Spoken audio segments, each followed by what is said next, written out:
Our pass defense was erect. They were lights out. I don't know how else to say it. You held the number one passing offense to, what was it, 130 yards? 135 like yards.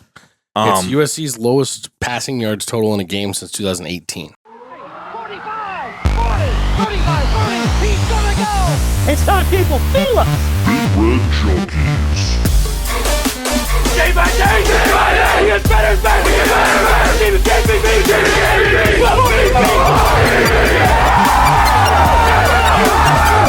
If we die, we die. Man, woman, and child in that. Put him in the aisle. Bring that trophy back to Lincoln. Welcome into another episode of the Big Red Junkies. I am BJ. This is Jed. And this is Matt. We are recapping USC, eulogizing Dylan Raiola, and previewing UCLA. Well, I mean, let's just positive start. Let's just get that out of the way at the very beginning.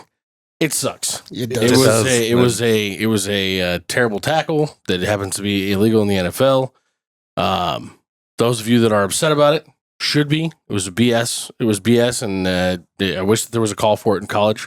It is what it is, and in my opinion, it costs us the game. I'm not upset about. I'm upset at the injury. To me, it's a football play that happened in a split second of somebody trying to get another player down. It happens. Like I don't like the legislation of every freaking tackle, and you can only hit somebody from the front in this like 3 little square box area, and everything else should be illegal. I don't like the result, but it's fucking football. Like I get it. It happens. So I don't know. I hear you, and I hear what you're saying, Jed. But also, if there is a high percentage chance that you're going to injure a player because of a certain tackle, I am fully on board with having something in place to prevent that from happening. I don't disagree with that. It's one of those 6 of one, half dozen of the other type thing for me. It's like, I think it's way too hard to legislate it, and I think there's already too many rules against certain things that it's like, at some point, this just has to be football. It's a contact sport. It happens. Yeah. No, I get that. Either way, it sucks. And I'm not vehement on either side. I don't think it's the only thing that lost us the game, but it definitely didn't put us in a chance to win, which we had a chance to win there at the end of the game.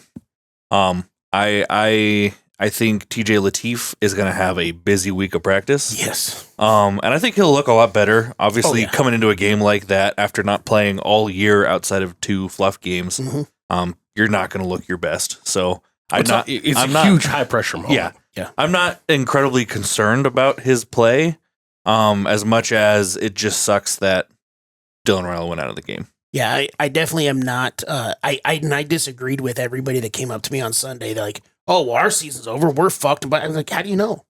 Like, I'm not going into this UCLA game in that aspect. No, not at all. I have no idea. Like, and anybody that thinks that they do know is wrong.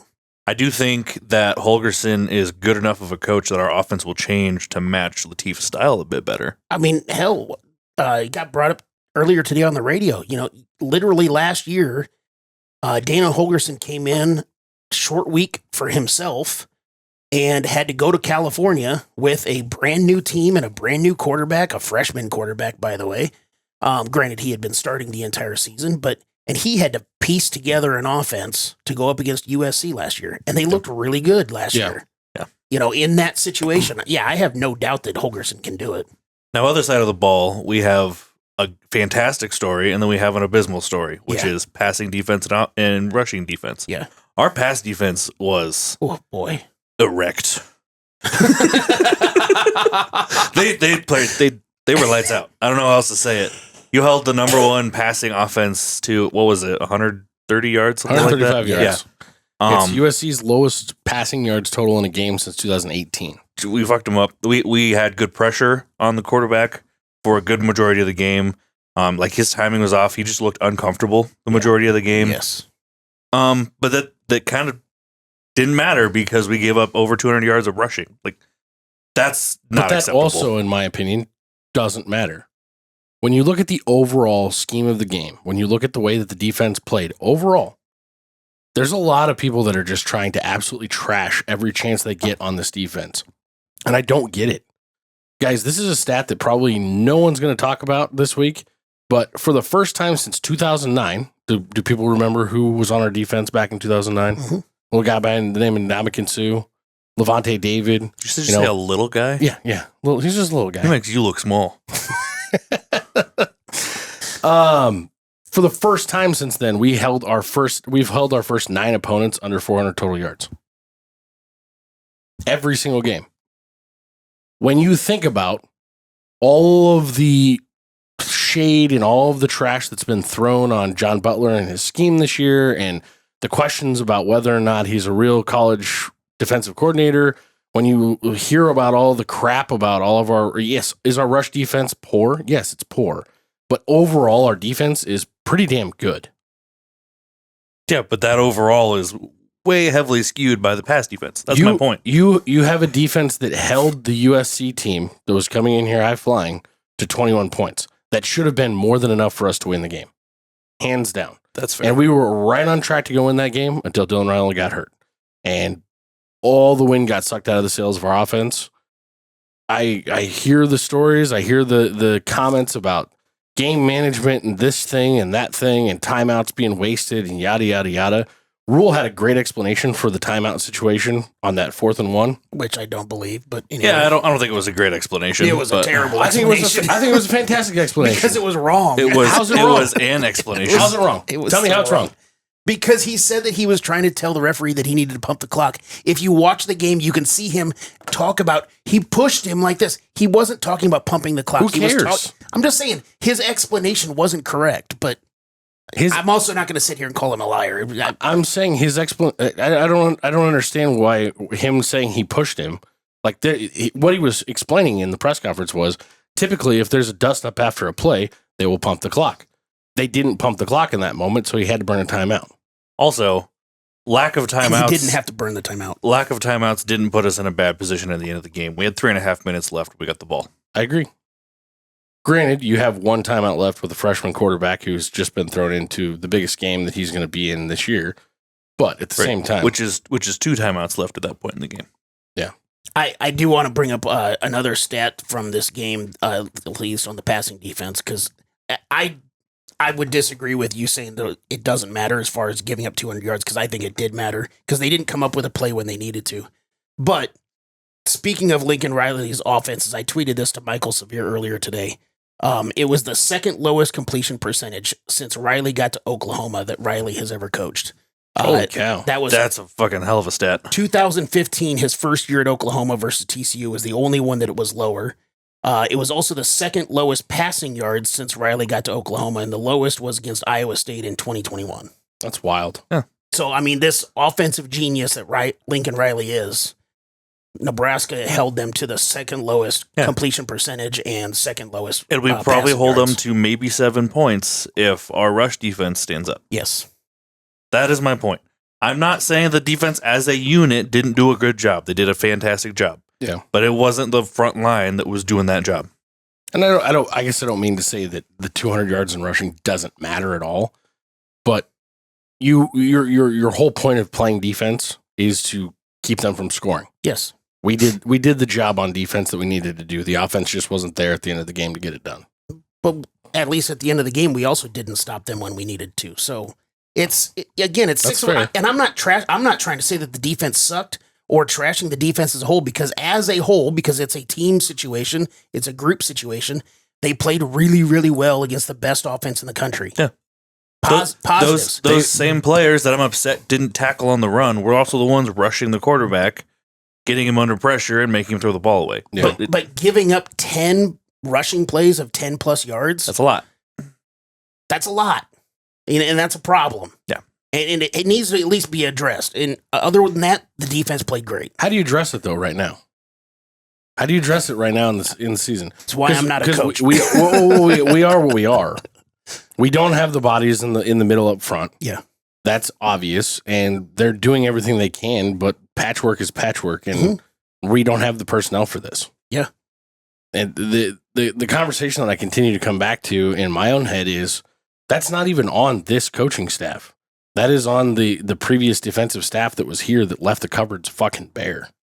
I mean, I'm not saying that you're wrong, but in today's world of college football, you can't just say that the previous coaching staff left the cupboards bare when you have the transfer portal and all that stuff.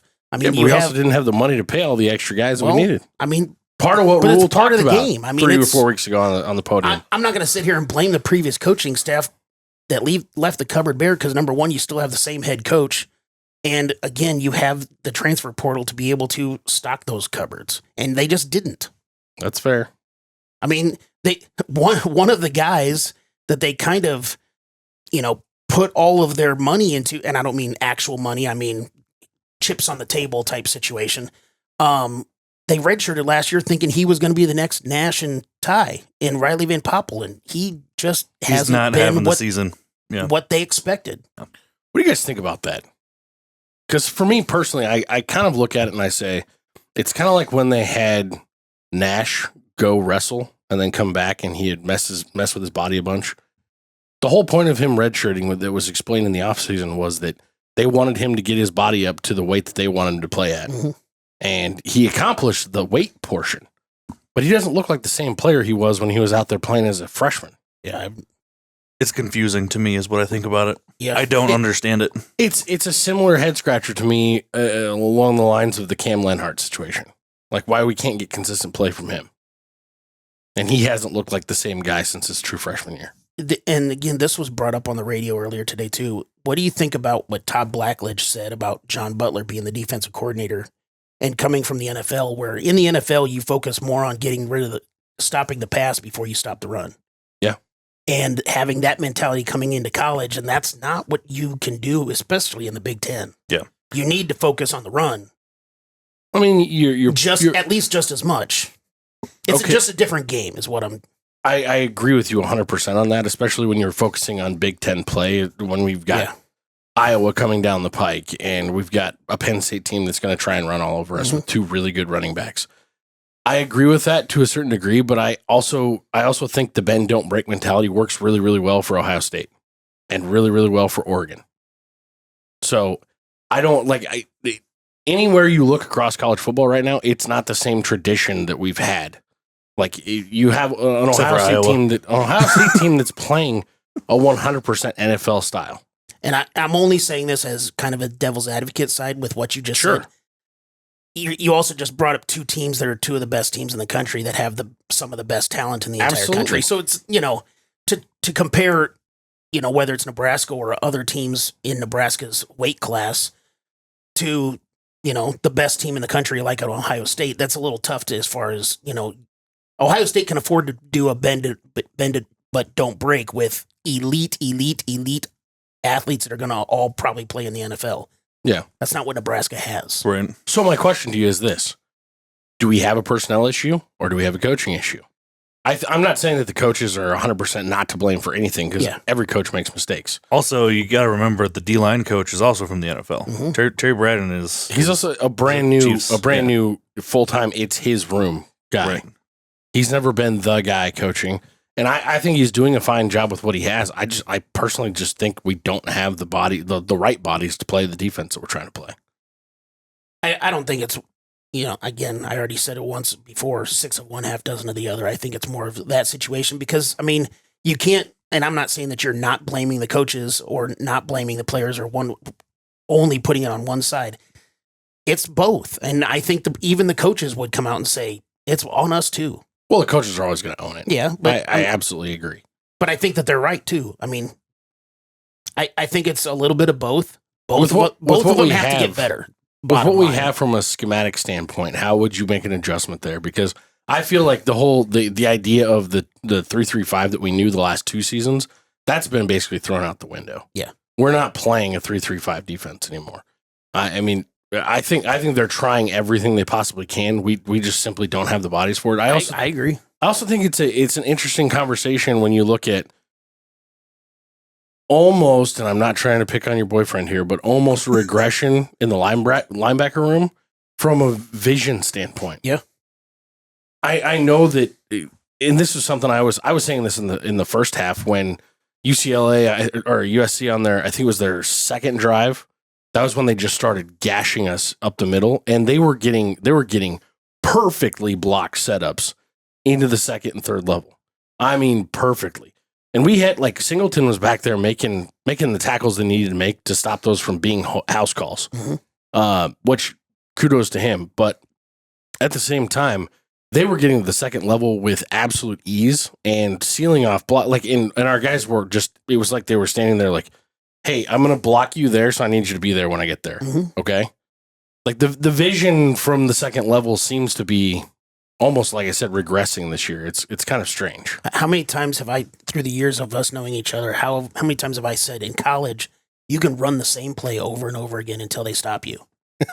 That's what 100%. That's what USC did on a lot of those running plays. Just pull the tackle, pull the guard, boom. Okay, we're gonna do it this way. They really only had that worked on the left side. We'll try it on the right side. They really only had 2 running plays that they were running the entire game. The effective ones, yes. They ran a counter and they ran an off tackle, and they both went really well almost every time they did it. And Maava was really effective running the ball. Yes. It was the most running that he's done all season, and it looked like that was part of the game plan coming in. Well, I think it had to be, because as we mentioned, they weren't able to throw the ball very well. He also just looked off. Like he had a bad night. Yes, we played great pass defense, but he was not throwing a very good ball. We also won. No, I agree. Especially in that first half, there were so many he looked passes uncomfortable. He seemed rattled as fuck. And it wasn't even always just pressure. I don't know if the atmosphere was getting to him and all that stuff. It was a lot. Now, one upside in this game that we haven't talked about yet is we had the most sacks in a game since Michigan State. Yes, and we weren't out sacked. We gave up 1. Yeah. Unfortunately, it wrecked the kind of the a big season one for our. It's kind of an important bone in your leg. Yeah. Well, and also to piggyback off that, we allowed the second fewest pressures in a game this year for our offensive line. So our offensive line, even though again we also lost Pritchett in this game, maybe not for the season, but still. Oh, and Gatula's out for the season because he's having surgery. Yeah, but Pritchett did practice last night, and he's gonna be fine. But we only allowed 3 pressures according to Pro Football Focus against USC, which is we allowed 2 versus Akron. So, our offensive line played really well, not just run blocking, but pass blocking as well. And I hate to say this, but I actually think Corcoran has looked the best of anybody at right tackle. Well, you don't have to hate. Yeah, you don't have to hate to say it. Okay, it sounds weird to say it because I've talked about how he's not a tackle for 3 fucking years. Well, maybe it took him 3 years to get there. I was going to say he's been here for 8. True story. True story. I mean, I don't have a ton else to say about this game other than I do want to highlight one guy here before we roll out. But I do think that the university as a whole, the fan base as a whole, embraced this blackout in such a cool and outstanding way. Very cool. And to have NBC doing the coverage on it, like I said, when they did which game was that? Was it the Michigan game that they did earlier this season? Yep. And like just the different camera angles, and you get that NFL feel to the game on TV. It was freaking awesome. All those wide stadium shots where you get to see the full blackout in all of its glory. That I have. It's a background on my computer now. Yeah, like it's cool as shit. I wish coming back from break between the third and the fourth quarter, they would have shown more of the. We didn't see any of it. It was they showed the fireworks, and you could see a little faint of the player tackling. That was it. Yeah, I was like, whatever. That's it. Danny made a comment. Our other brother, Danny, was at the game. They have season tickets, and he made the comment. He wishes that they would just do away with the drone show. It's a cool thing to like have a clip of on the TV or whatever. Yeah. But he goes, the whole stadium just looks like a bunch of turkeys out in the rain. Staring up, especially where his seats they are. do on his side, yeah. Well, and everybody's just standing there staring out here where all the other cool shit's going on in the stadium. Yeah. It's like at least find a different place to put the drone show in the production. But I don't think we would be doing anyone a service if we don't talk about Emmett Johnson. Oh my God. Dude. I know I've rode the dude a little bit this season on his lack of pass blocking. He's been better the last 2 games. Yep. He was good in this game, but 29 carries for 165 yards and a touchdown, and didn't look like he had even broke a sweat at the end of the game. No. He looked like he had that exact same game in him 20 minutes later. Like he could have done the exact same thing. There's starting to be some of the NFL draft pundits starting to list him. Mel Kiper put him as number 8 running back on the board coming out. It's looking more and more like he's playing himself into not being here next year, not transferring away, but transferring into the NFL portal, if you will. The guy's it was his 5th 100-yard game of the season, and we used to at the beginning of the season we asked, are we going to have 100-yard rushing games from people? We were asking those questions. 5th one, he's 3rd in conference play for that. Back-to-back 100-yard games for the 2nd week in a row. He's at 1,002 yards on the season rushing. First time since Divine Zigbo in 2018. And the guy has 200. A guy that did not get opportunities his first basically 3 seasons here. First 2 seasons here, excuse me. 2011 career rushing yards is 32nd all time for Nebraska. If we can't find a way to keep him, I think he'd have another phenomenal year next year.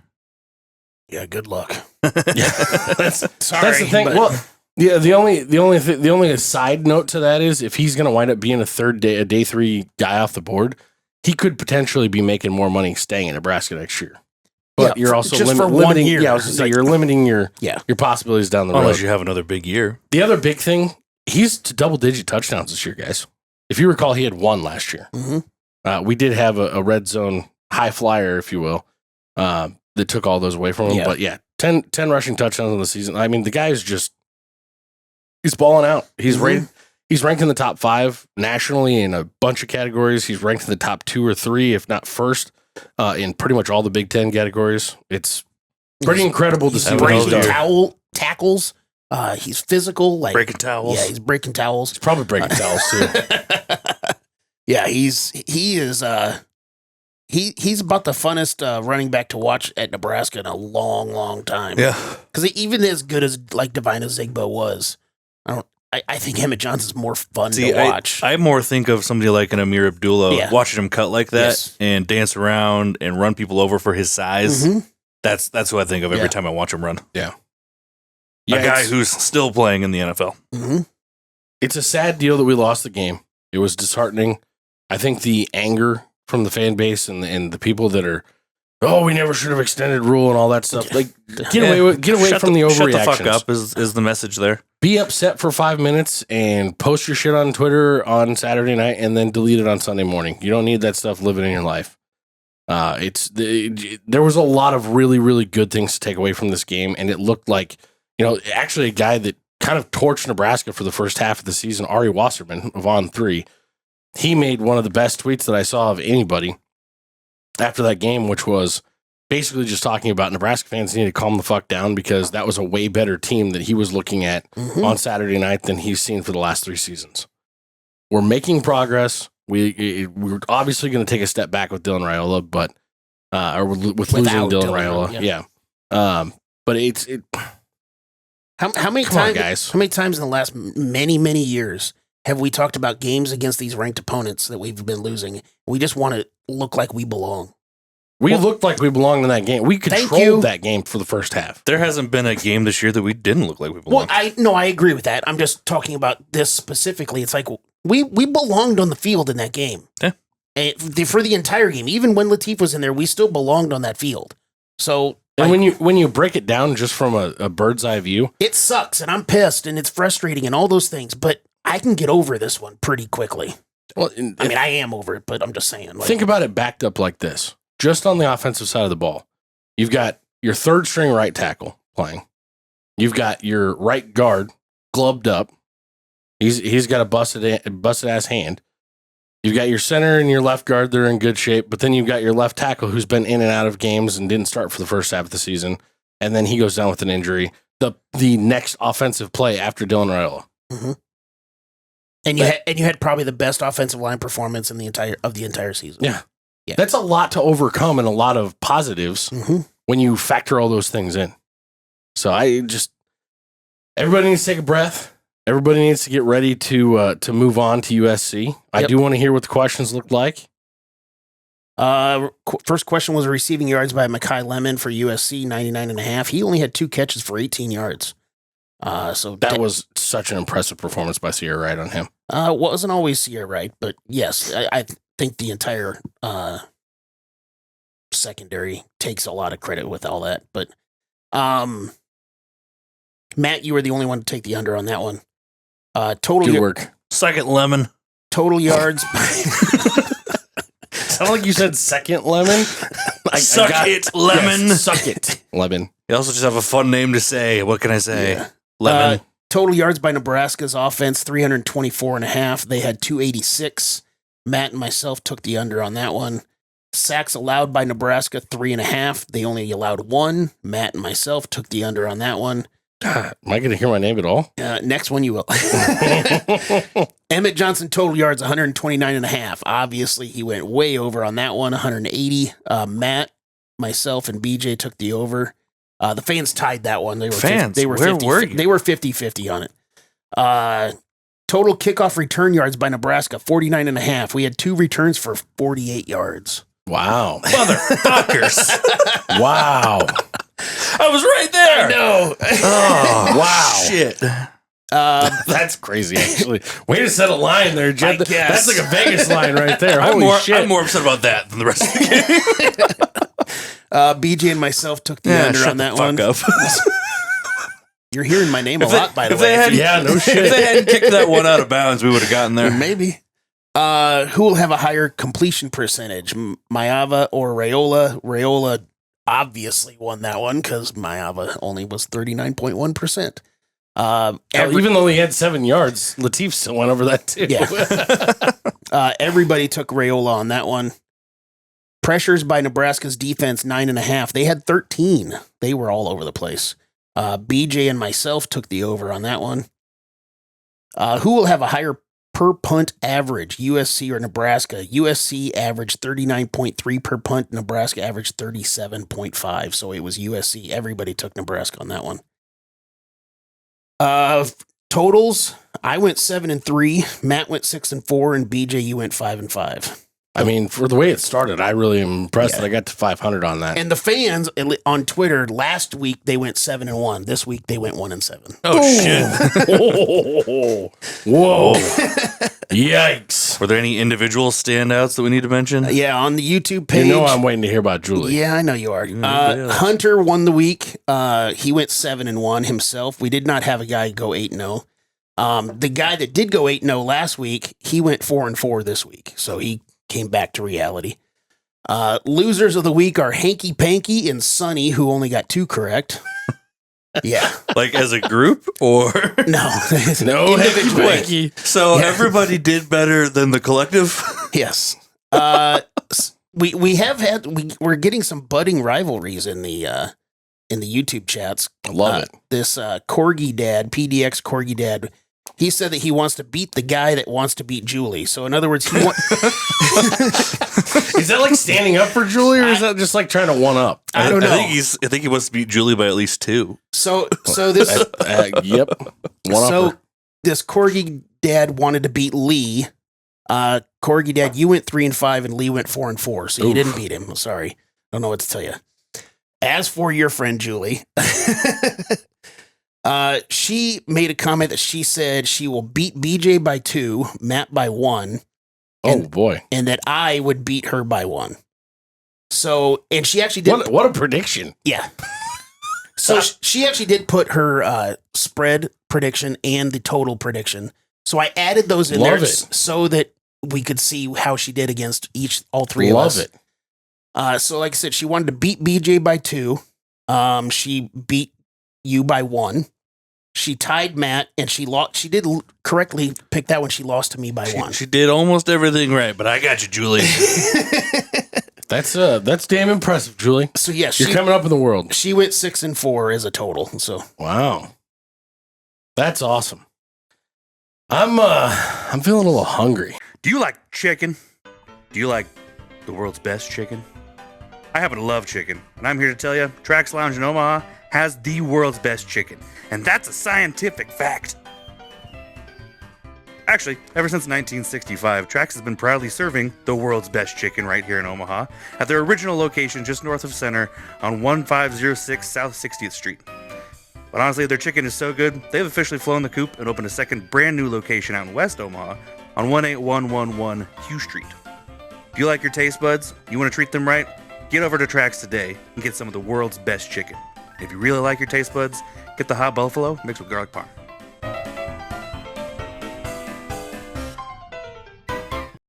Let's hear about the old fantasy PFF game. So close fucking week this week. Unfortunately, with some of the shifting around, it wasn't quite as close as it would have been with changing players in and out. But BJ won by 1.8 points this week. Andrew Marshall said, "Don't ever fucking take me out of your lineup again." I mean, he was third on the top 10 list, and he's sitting on your bench. I know, but I'm sorry. Even with him in there, you still would have been in third place. I still would have lost, but you would have only lost to BJ, who won by 2.5 points. Yeah. So really close week. Everybody was above 300 or just at it. Top performers: Emmett Johnson obviously ran away with it. Donovan Jones also. Donovan Jones was actually the top player. Emmett Johnson was right below him. Andrew Marshall, Justin Evans, Keanu Davis, Deshaun McCullough, all having pretty good games. Rex Guthrie, again, for what seems to be the third or fourth week in a row, is in the top 10 list. Nobody has him on their team. Yeah. So, we got a bye coming up next week. We'll get to shuffle those around. Yeah. Makes them right. But, I mean, pretty close game. Pretty close week overall. There's nobody on anybody's teams that was a super standout. So we can move on. I'm gonna have to do a little research and figure out who I'm gonna replace Dylan Raiola with, since I got to move him to waivers. Might be TJ Lateef. I don't know. We'll have to look. Well, I'm moving Evans and Marshall into my starting lineup, but we'll figure that out later. Getting done. We are on to UCLA. We're headed out to the Rose Bowl, guys. I want to start with what their offense looks like with Mr. Nico Iamaleava and the heir apparent on the OC side of things. Yeah, emphasis on hair. God, there's a lot of Somebody's jealous. No, I'm not actually. I don't want to deal with that every day. Shit. Well, we'll start with their overall offense, which is not great. Okay. They're only averaging just over 20 points a game. That's 115th in FBS. 344 yards a game, yards per game. That's 104th in FBS. Nico Iamaleava. Nailed it. He's having an okay year. 1,468 passing yards, 63% completion, 110th. It's really not great up there. The thing where he's going to get you is he's a good runner. He is their leading rusher on the team. He had a real rough game against Indiana. Yeah, he only passed for 113 yards, 48.1% against Indiana. To be fair, everybody does because they're really good. They're really good too. Still. Yeah. They're actually, I think they're for real good this year instead of fake for real good like they were last year. Yes. So as mentioned, their quarterback, he's their leading rusher. They have a couple other guys that have a couple hundred yards on the season. Nobody with great numbers. Jalen Berger, which I think is just a fantastic name. Berger. So I'll listen for that. Javian Thomas, Anthony Woods, they kind of just share the ball around. Well, and Woods has been injured for like 2 weeks, and he should be back this week, so we'll see. Yeah. But they're all, as far as their total yards, they're all at like 220-something yards on the season. Yeah. All three of them. Berger's got 250, Thomas has 240, and Woods has 220. Yeah. Like nothing is flashy. Meanwhile, Nico up there has almost 400 yards rushing. I think one of the other big things, talking about the hair, with their new offensive coordinator, Jerry Neuheisel, is the difference between what they did before they moved him into the offensive coordinator and then after. In September, the difference between September and October for rushing yards is almost 75 yards more in October per game than in September. So, like, they're aggressively picking it up big time, focusing on that. Well, and it's been working because they've won 3 of their last 4 games. The only 3 games they've won on the season so far. Yes. Including that fun one that started the giant tailspin that is Penn State. Yeah. A couple other categories. They don't turn the ball over a ton. Their defense also doesn't take the ball away a ton. No. They're -2 in that category, but they've only given up 9 times on the year. Let's see. They're 133rd in the country in penalties. So they give off a ton of penalties, which bodes really well for Nebraska, who's ranked 25th in that area. And if for some reason UCLA does get down in the red zone, they're going to score because they're actually ranked 6th in the country in red zone offense. Mm-hmm. So, if they're lucky enough to get down there, which they aren't all that often in a game, they're going to put it in somehow. Putting it They're in. going to stick it in. You guys both made the same joke. On the defensive side of the ball, Jed, what is our new look offense under TJ Lateef going to look like against them? Their defense is worse than their offense. But again, real quickly, I will do the whole compared between, now they didn't change their defensive coordinator, but just the way that they're playing compared to September to October, I said that how they are rushing 75 yards per game more in October. They're also allowing 75 yards less in October than they were in September. So like their rush defense has gotten a lot better, but they're still. It helps when you're doing something on offense and controlling the ball a little bit more. But they're 16th in the conference in scoring defense. They're last in the conference in rush defense. They're middle of the road in pass defense. But they're dead last in third down conversion percentage allowed. They only have 3 interceptions on the entire season. All 3 of them have come in the last 3 games. They did get 2 against Indiana. That's really good, but still only 3 on the entire season, and then they're in their last 2 games. They're dead last in the country in sacks with only 6. They've had 0 in the last 2 weeks. Wow. They're dead last in the country. By the way, there's 136 teams. They're dead last in the entire country in tackles for loss with only 26 on the season. Their best player, and really the only guy we're talking about, is John Vaughns. He's their linebacker. He's 3rd in the conference in tackles. He has 5 games of double-digit tackles. So, I mean, he'll be all over the place, but otherwise, ugh. Yeah. Like, it's just a lot of gross. Which bodes well for us. It's wild to look at some of their tackle stats and just see, like you said, 3 sacks or 6 sacks total, something like that. You just don't see a ton listed here. It's a very strange deal. What do we know about Tim Skipper? Anything? No. He won't be the head coach next year. Yeah, that's what I know about Tim Skipper. Well, I mean, if they can get anybody interested in the job, they'll get somebody better than Tim Skipper. You got a broke program in a lawsuit right now, trying to figure out whether or not they're going to have to stick out their 20 more years at the Rose Bowl, unless he goes on a streak on a very tough schedule down the stretch in November. He's not getting the job. Yeah, they have 4 games left, and we are the easiest person. Yes. We are the easiest team on their schedule. Yes. After they play us, they get to go meet the number 1 team in the country. Mm-hmm. No one wants to meet them. No one. No. Even Indiana doesn't want to meet them. I don't think the Browns want to meet them right now. There was somebody that rolled out a graphic meme on X that was talking about the Jets versus Ohio State this year, and it was still, like, the point spread was still going to be like 65 points for the Jets. Like, yeah, no, guys, remember, we're still talking about the difference between pros and college here. I don't know about that, but no, UCLA, it's super strange right now to try and look at everything when you're looking at like power indexes and things like that, because none of it's accounting for the fact that Dylan Raiola is not going to be playing in this game. Mm-hmm. How much do you guys think the game plan is going to completely look different on the offensive side of the ball? You brought up a really good point about this, basically putting Dana Holgorsen in almost the exact same situation he was when he came in, minus there being a bye week. So he doesn't have 2 weeks to prepare for this game. But he didn't have 2 weeks to prepare for USC. I thought he got hired over the bye. Took him a week and a half to get him in the building. I was going to say, he got hired over the bye. And brought in, and that's when then we went out to USC. But I'm interested to hear what you think about this, like, because they have a package in place for him. We saw some of that against Akron and against Houston Christian. I'm curious if that's the type, because we actually saw Lateef air it out a couple times against Akron. That's what I think was missing massively, or Houston Christian.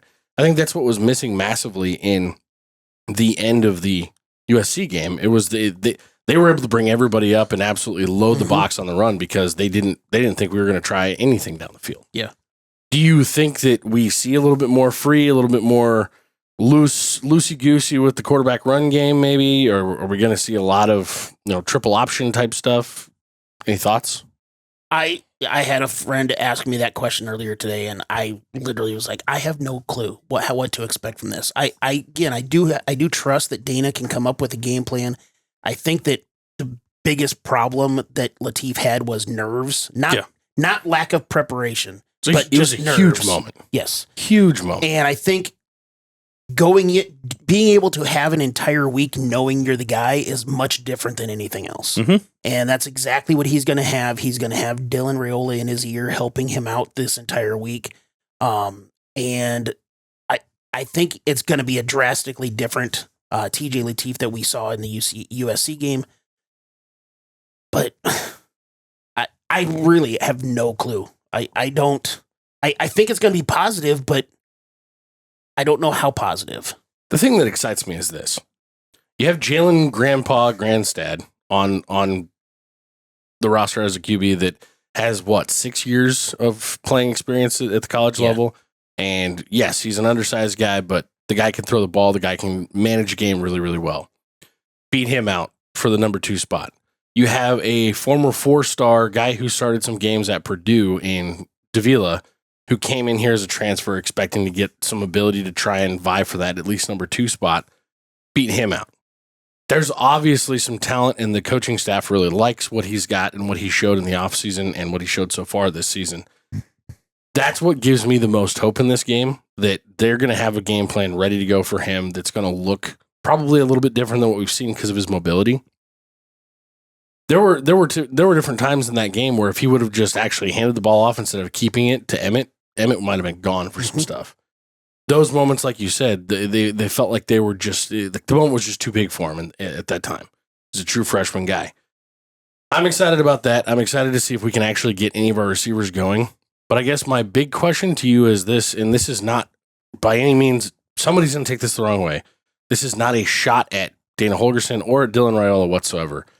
But do you think that maybe there's a chance that Dana Holgorsen actually gets more in his bag when it comes to having a quarterback that's not as heady as Dylan Raiola is? I don't, because, seeing some of his past quarterbacks at his past stops, they weren't, again, speaking of, I'm going to say something that's going to be taken completely wrong and terribly. They weren't dummies. I know what Geno Smith is in the NFL, but in college, he wasn't a dummy. He had good players. Case Keenum at Houston is a good player. Yes. I don't think Lateef is an idiot by any form that's not what I'm saying. I'm saying that they talk so much about how Dylan sees so many things pre-snap, but yet we've seen, at least since basically the Michigan game forward, we don't see him utilizing the pre-snap stuff and it actually being super effective for him during the play. Like I said, my phrasing was going to be horrible, and I know how it is that using that word is going to come across. We're just too worried about offending people. I don't care about offending anybody, but I at least want my point to come across as what it was. We feel we have the same sentiment here that we're not trying to call anyone out. No. My main question on that is just, is it going to be easier for them to say, hey, you've got this play or this check? You got one set here, and this is going to be your read, done. Well, hell, we talked about that's what they need to do with Dylan. And it's kind of what they're going to have to do now. They have sped him up the last 2 games, which has helped with the pressures that we have not seen. I was just curious your guys' thoughts on that, because there's a part of me that's like, maybe TJ Lateef can come out and ball out because the offense is going to look so different that they're not going to know what to do with it from a defensive perspective. Mm-hmm. I think the opportunity is there. I don't think any of us know because none of us have seen him play. I mean, you can't really take the 2 games that he actually got in as any sort of reference point. That's fair. Because they practically weren't games; they were scrimmages. I take that as absolutely nothing. Yeah. I trust Holgorsen to have a great plan for him, and I like we talked about. I think it was all nerves. Yeah. It looked like he was seeing ghosts in that game because he was just. It was a lot to take on all at once. So why is it so black in here? Like Tommy Boy. I'm like JoJo, the idiot circus boy with a pretty new pet. So regardless, this makes its appearance at least once a season, guys. It does. Regardless of the game plan, it'll be a good one. I agree. I think it's going to be positive. I just don't know how positive. Love it. Well, I want to jump into the questions, but before we do that, please make sure you have already liked this episode. Please make sure you have subscribed to our channel. Hit the notification bell if you haven't already. But jump in the comments and follow along because we want to see who can continue to climb the ranks here with our prop bets. It's a fucking homework. By the way, this week. Real quickly, one thing that I forgot to bring up with the offensive part of UCLA. Looking at Pro Football Focus and pressures allowed on your offensive line, you look at the top 50 of pressures allowed, of most pressures allowed. All 5 of UCLA starting linemen are in the top 50 in the Big Ten. Holy shit! They give up a lot of pressures. So we might actually get home a few times in this game. Question number 1: TJ Lateef throws of 10 plus yards down the field. I'm going to put that at 8.5. He had 8 versus Houston Christian. Nebraska averages as an entire team 9.2 per game. Wowza. Man, I'm going to let you roll with this one first. Those are actual air yards. Right. 10 plus not yards. running up to the catch. Correct. I'm going to take the under. I think it's going to be a lot of dink and dunk ball. It'll be a lot of 5 yards, 6 yards, 7 yards, somewhere in there. That's not to say I don't think we do take a few long balls, even if we don't connect on them, just to be like, hey, by the way, we're still going to do this on you to try and free up some space for Emmett Johnson. Because again, even with Dylan, we're still we're only averaging 9.2. That's kind of what the number I was waiting on. Because if Dylan was in the 12 to 14 range, I'd probably say over. Yeah, but it's just you don't change especially for somebody who can run the ball better. You're not going to air it out more. So I'm going to take the under. Okay. I don't know. I actually think opposite of what you're saying. Okay. Shocker. I think that makes me feel comfortable. I think we're going to see him air the ball out a little bit more in this for 2 reasons. Number 1, I think it's going to be necessary for us to be able to spread them out a little bit more and get more room for that run game that they're going to try and establish. I still think Emmett Johnson has 30 carries in this game. Yeah, 25 to 30 sounds about right. But I also think that there's going to be some faster scoring in this game. So just because of more plays, I'm going with math and I'm going over. So when I was trying to come up with this number and I was talking to my buddy down in Florida about this one, we were trying to figure out like percentage of throws of 10 plus yards. And it's like, okay, how many throws do you think he's going to have in this game? And we were like, maybe 25-ish, 20 to 25 throws. I was going to say 20 to 25. And it's like, okay, well, if you put the number initially we had it at 9.5, but then I checked it out and it was 9.2 for Nebraska per game. So I lowered it to 8.5. It's like, okay, so let's say he has 20. I can see 15 under 10 yards and, roughly 10 or, whatever. So I think that with the Emmett Johnson and the influx of him touching the ball, I think it's going to go the under. I think it's funny that BJ expects a high scoring game when UCLA is 115th in the country in scoring points per game. Well, I didn't say a high scoring game for both sides. Oh, okay. I also do think it's going to be a faster paced game is what I mean. More plays. Speaking of Emmett Johnson rushing yards, 134.5. Oof. UCLA is last in the conference, allowing 195 per game. They're 126th in the country.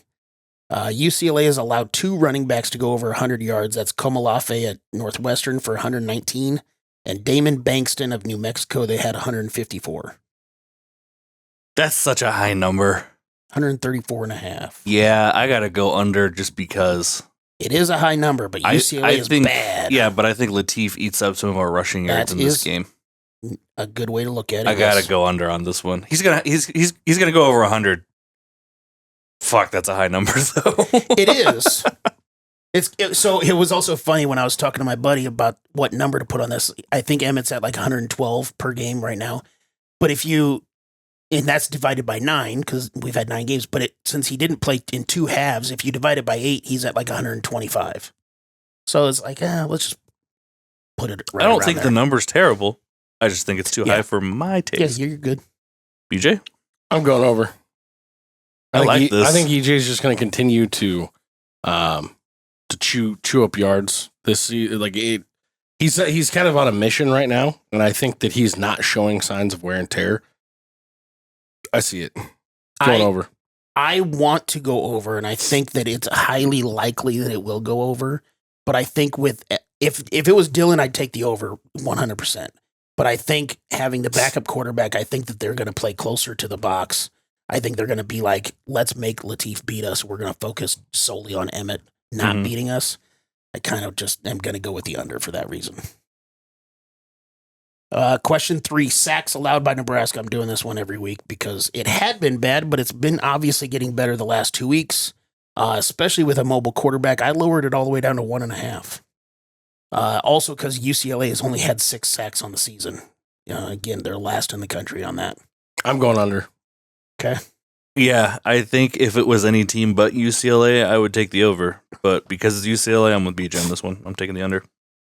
Yeah, I think I'm just going to do the whole prove it thing. If you, not that I want them to prove it first and foremost, but it's been under a 1.5 the last 2 weeks. So why the hell? They're averaging less than 1 a game. Yeah, that's well, not. I'm talking good. about even Nebraska. Yeah, I know. We've only allowed 1 per game the last 2 weeks. So yep. Yeah, I'm going to go with the under. Question 4: Who will have more tackles? UCLA linebacker John Vaughns or Javin Wright? Oof. Vaughns is 3rd in the conference in tackles, averaging 9.8 per game. He has 5 games with double digits. Javin Wright is averaging 7.8 per game, also has 5 games in double digits. Yeah, he also only had like 2 or 3 tackles through the first 3 games. We only had 1 2 games ago. Yeah. So, I'm going with Vaughns just because and obviously there's a push option here, but I'm going with Vaughns just because he has the numbers, a little bit more numbers, and I do think he's going to be pretty strong in the run game. Okay. I think I'm going to take Vaughns as well, just because I think we make, to BJ's point earlier, I think we have a lot more plays on offense than they do. Okay. Oh. He wants to take Javin Wright. I do. Fuck it. I'll do that. Do it. I got Javin Wright. Let's do this. Javin Wright will tackle Nico a lot, hopefully. I'm down with that. Question 5. UCLA runs of 10 plus yards, 5.5. Nebraska allows 5.6 per game in conference play. They allowed 10 of them last week. UCLA averages 6 per game in conference play. The math is screaming over on this one, and I think they're going to have to run the ball, so I'm taking the over. I think Nico might have 6 by himself. That's a lot. Yeah. Are you taking the over too? Yeah.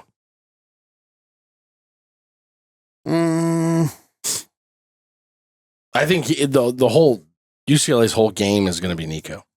It's going to be how can they roll him out and either get a shot down the field or he's going to take off. I'm actually going to go with the under on this because of the amount of pressures that UCLA gives up. And I think maybe we can eat in the backfield a little bit and not allow them to, or at least not get clogged up, at least, and allow these big openings. So I'll go with the under on that one. Eating from the backside. Jesus. Rear burger. Whoa. That's something. God. I feel like we need to apologize to Julie for that. What? Well, you gotta bring Julie You into can this. apologize to her. I'm not gonna. Who will have more total yards, Nico or TJ Lateef? Nico averages 215 total yards per game. I can't say what Lateef averages because he doesn't play. I'm going with TJ Lateef.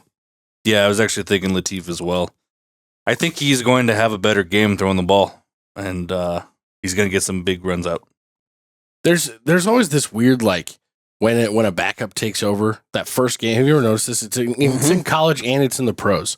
You see the first game of a backup taking over when it's like their full game, and they always have a monster game. Kind of like when the team fires their coach the very next game, they always play really well. Then they beat Penn State. Yeah, it's kind of crazy.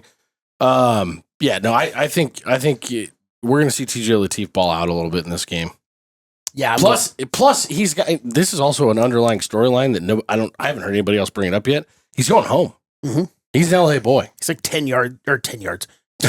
miles from the stadium. Like 10 yards from the stadium. His house is just right there. It's in the parking lot. I'm going with Lateef as well.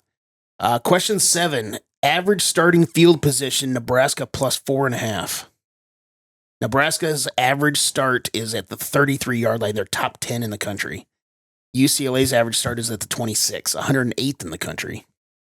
Nebraska's net field position is plus 5.2. UCLA's net field position is minus 1.5.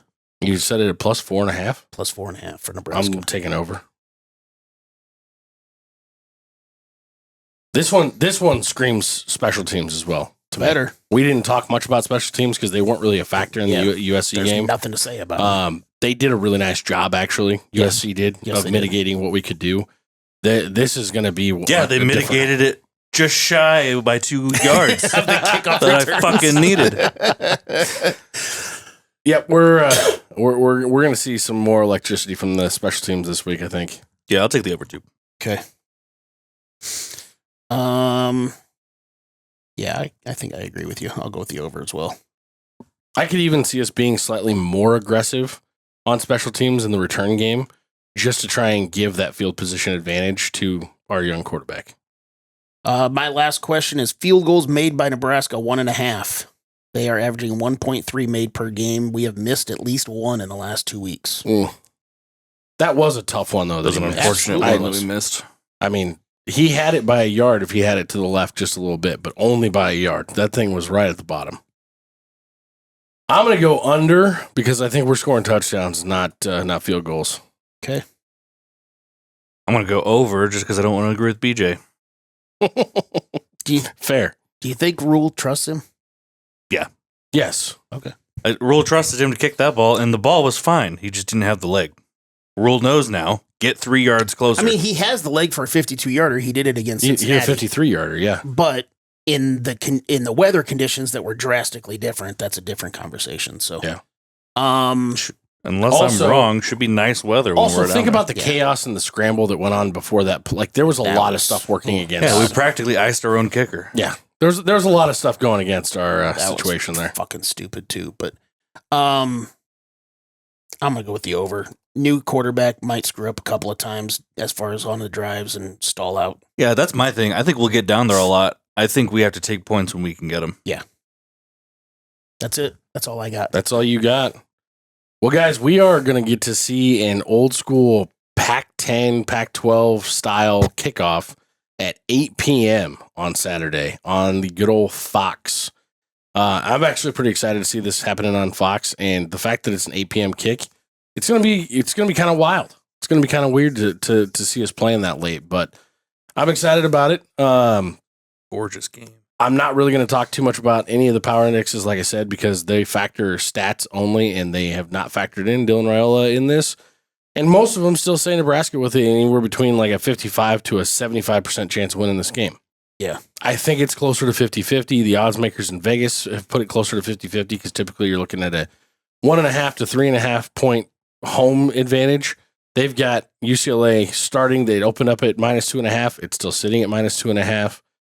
The over-under on this, they don't expect a ton of scoring apparently because they set it at 43.5. Yeah, UCLA doesn't score. It's pretty wild. And we have a backup quarterback. Yeah. Oh, and by the way, if you're wondering about the weather in good old Pasadena, California, it's supposed to be a lovely 70 degrees with a slight breeze. Must be rough. Yeah. Well, we're all going to be back here in like 35-degree weather. Hopefully not too drunk by an 8 o'clock kickoff. Just drunk enough. No promises. Just drunk enough. Well, depends on if I'm hanging out with you two, because then I'll be way too drunk. I am curious, guys, with UCLA favored in this, and this being a little bit of a revenge game from last year, because we've got to take some of that out. I was going to bring that up. You've got that factor. You've got the unknowns of TJ Lateef and what this offense is going to look like. You've got a defense that's super fired up about playing really well against a much better opponent and coming up short. I really like Nebraska in this game, but no way. You guys would be shocked if I said anything different. Matt, who are you taking in this? Wait, hold on. What about the total? Total's 43.5. No, I know. What are you taking on the total? Oh, I haven't said yet. Okay, sorry. I haven't said any of my picks yet. Oh, you're taking Nebraska, whatever. Yeah, sure. So this morning, I didn't know how I felt about this game because I didn't know how the team was feeling about the last game. And then I listened to Matt Rhule talk.